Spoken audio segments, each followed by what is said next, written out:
नमस्कार, आपका nation TV Bharat में स्वागत है। मैं हूं आपके साथ प्रतिमा साहा। आइए बढ़ते हैं आज की खबरों की ओर।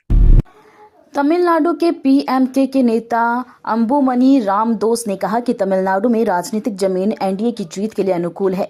रामदोस ने आरोप लगाया कि डीएमके का अत्याचारी शासन अब समाप्त होने वाला है और आगामी चुनाव में जनता बदलाव की ओर बढ़ रही है। அன்பு ஊடக நண்பர்களுக்கு வணக்கம். தமிழ்நாட்டில் நடைபெறுகின்ற மாநிலங்களவை தேர்தலில் இன்று நான் வேட்புமனு தாக்கல் செய்திருக்கின்றேன் பாட்டாளி மக்கள் கட்சி சார்பிலே.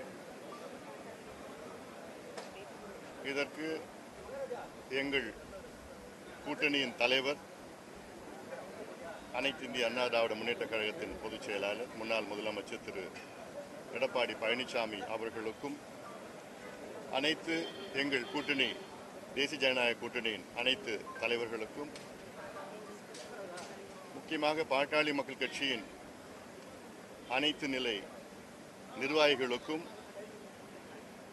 என் உயிரினும் மேலான அனைத்து நிலை தொண்டர்களுக்கும் என்னுடைய நெஞ்சார்ந்த நன்றியை இந்த நேரத்தில் நான் தெரிவிக்கின்றேன். இதற்கு பிறகு நடக்கின்ற சட்டமன்ற தேர்தல் களம் எங்களுக்கு சாதகமாக இருக்கிறது, எங்கள் கூட்டணிக்கு சாதகமாக இருக்கிறது.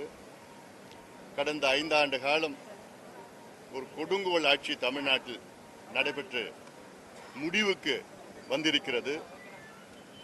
இங்க பார்த்தாலும் கொலை, கொள்ளை, கஞ்சா, மது, பாலியல் வன்கொடுமைகள், பெண்களுக்கு எதிரான குற்றங்கள், கொலைகள், ஊழல்கள் என்று மிக மிக மோசமான ஒரு ஆட்சி தமிழ்நாட்டில் நடைபெற்றுக் கொண்டிருக்கிறது. இது முற்றுப்புள்ளி நிச்சயமாக தமிழ்நாடு மக்கள் வைப்பார்கள்.